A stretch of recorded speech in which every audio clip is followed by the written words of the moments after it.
Happy Friday, everybody. Welcome back to Just Keep Parenting. I guess this is the first post of the new year, or maybe no, I think this is the first post of the new year. So welcome to 2021. And I hope that as we look at resolutions and things that maybe we could do differently,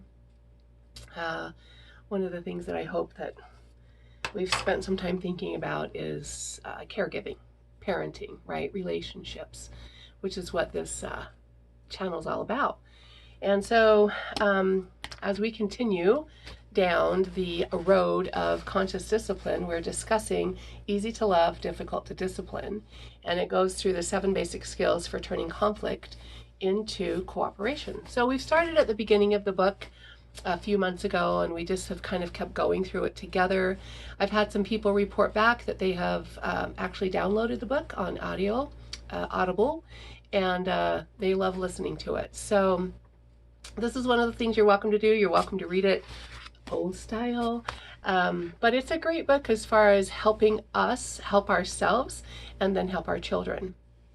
And actually that's what next week's post is going to be about, is disciplining ourselves first, and then we can work on our children, right? And I'm excited for that one. It's not that I'm not excited about today, but today we are going to talk about the what-ifs, right? Because this is a journey. Conscious discipline is a journey that can change ourselves, right? And then we can help work on our children. And change is something that is kind of fearful for us, right?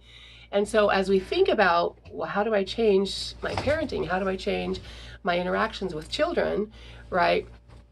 We have these doubts that creep up, and the doubts say, well, what if I do this story and it doesn't work, right? And so then instead of leaning into the change, we're like avoiding the change, right? And what if I do these things that you're talking about and my kids still fight?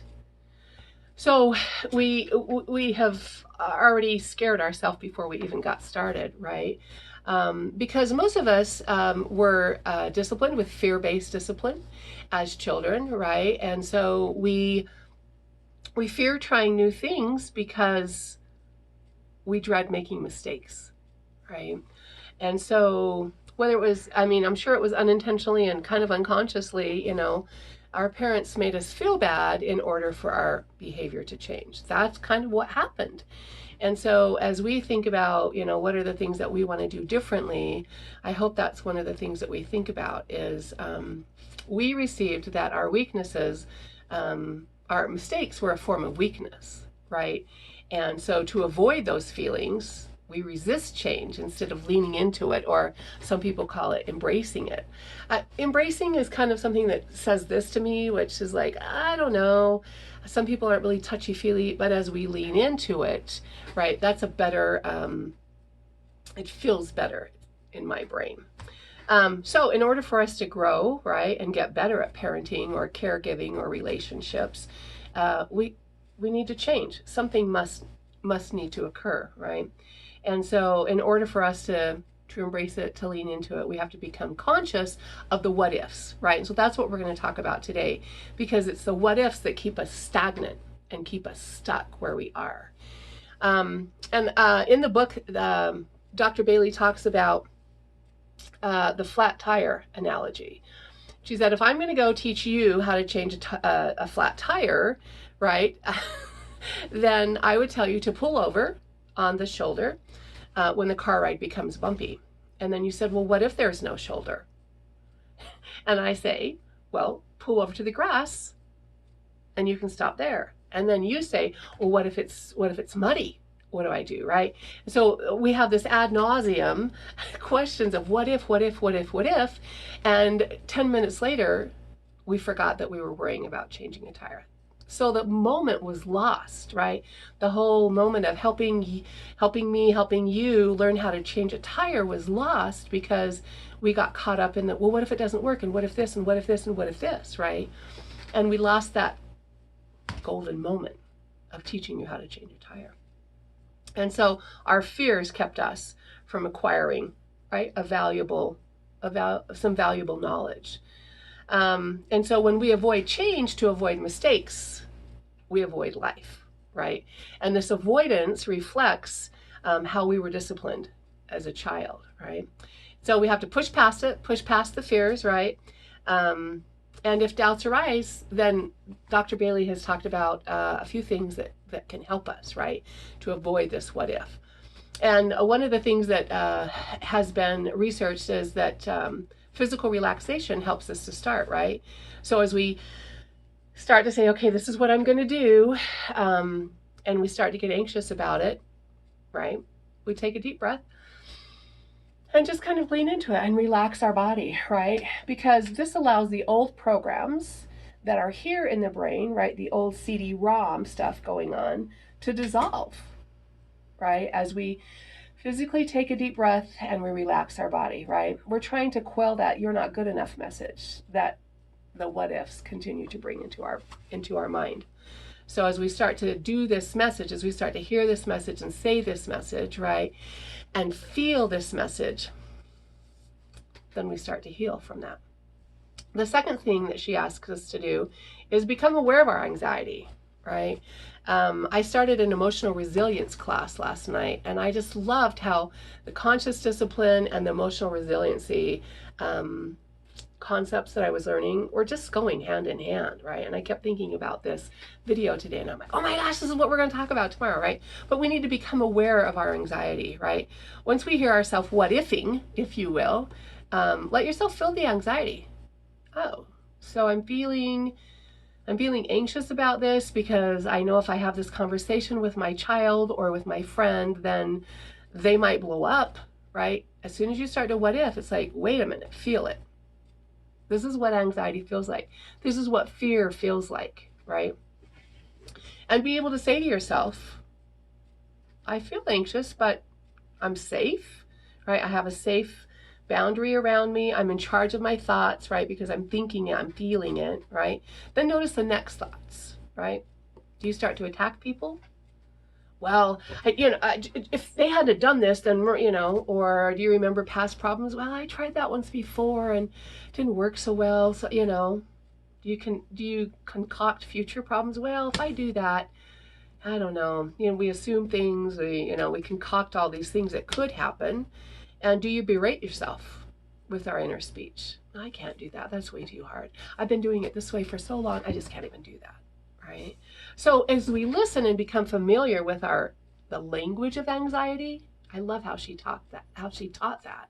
It's the language of anxiety. We have to become familiar with our own. And as I'm taking this resilience class, emotional resilience class, I'm like, okay, I have got to figure out when I'm an emotional leader, right? And so I have got to figure out what that speech is, what that language is, and be able to feel it and do something about it rather than go get the chocolate or the chips or whatever it might be, right? And we just keep breathing. Then she goes on to talk about decide whether you want anxiety to control your life and impede your learning or whether you want to be in charge, right? And so the questions that we have to ask ourselves are, am I willing to live through some discomfort, right? To learn new skills that bring joy into my life? Am I willing to do that? If you are, she says, keep on reading. If you're not, she said, put the book down. That's simple. I love that because it's like, okay, if you're not in a place in your life where this is going to be something that you want to improve, that you want to have bring joy and calmness to your life, then don't even go any further, right? And the last thing that I appreciated about it, she said, write down your what ifs, right? Write down the back of the book. These are my what ifs. What if, what if, what if, as you come to think, well, what if this and what if this? And she said, if the book hasn't answered it, right, if she hasn't answered it by the end of the book, then she said, email her and she'll try to answer it. And I love that piece, right, that she feels confident enough that she's going to help you. And if she doesn't help you, then go ahead and be individual and send her off an email and she will answer you, right? I see her at conferences every year. She's amazing that way. So those are the things that we're going to do, right? So I think this week, as you think about what you'd like to do moving forward with the new year, is being able to feel your anxiety, right? Become aware of it. What's the language that it's speaking inside of you, right? And so as you feel yourself physically become, as you feel that anxiety physically, right, figure out what's going on and be able to become aware of the inner speech that's going on.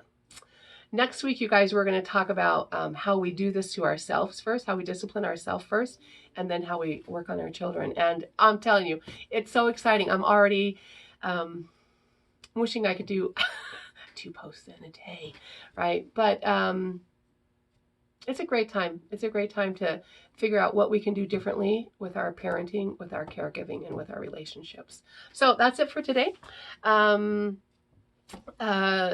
Share and subscribe, and just have a great time with your kids. Listen to them this week, right?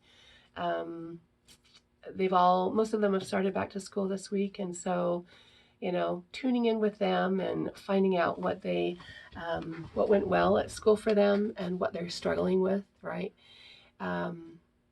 Helps them to start to understand what's going on, what feelings they're having inside as well.